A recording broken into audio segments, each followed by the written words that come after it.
What's up, Meta Nerds? Today we're going to be talking about one of the most important droids in the galaxy, the Polis Masson Krone Tan B Machine, also known as the Midwife Droid. The Midwife Droid that birthed baby Luke and Leia was actually created by the Chaldaean people, also known as the Polis Massons. The Polis Massons actually adopted the planet of Polis Massa. They spend their lives on archaeological digs, therefore they have droids to take care of everything else, including midwifing. They're not mean and actually accepting of newcomers, they just keep to themselves. So when Yoda, Obi-Wan, and Bail Organa showed up with the sick Padme, they did everything in their power to help birth Luke and Leia. Using whatever knowledge they had in their database of the human anatomy, they were able to find a midwife droid that was capable of birthing human babies. This is where our Krone Tan B machine comes in. The Krone Tan is also known as the EW3 Midwife Droid. Its face is largely based on the face of the Polis Masson. Its voice was actually modified so that it could communicate with Padme. It was going to be crucial that the droid be able to communicate with Padme in order to help birth Luke and Leia.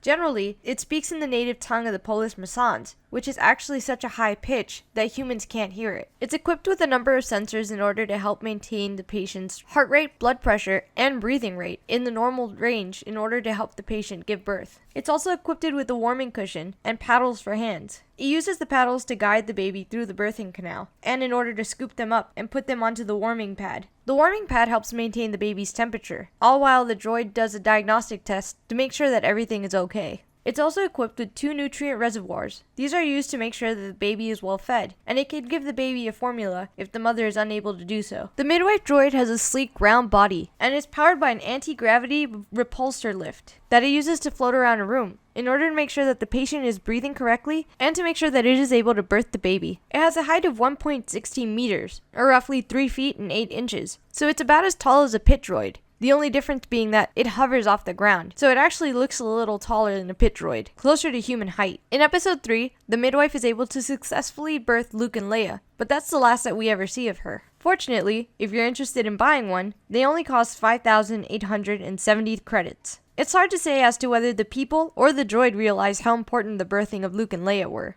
But needless to say, the galaxy would be a really different place without this droid. That about covers the Midwife Droid. If you liked the video, hit that like button. If you think that there's anything I missed, or if there's anything that you want to talk about, leave it in the comments below. Remember, if you want to learn more about Star Wars, you can check out some of our videos on our other playlists. You can also look at free source material such as Wikipedia. Or if you're interested, you can check out some of the book material down below. Anything you purchase through the links down below helps send a percentage back to us, and that percentage could help make this a full-time thing. And remember, the Force will be with you, always, especially if you're a midwife droid, giving birth to 2 people that will change the galaxy.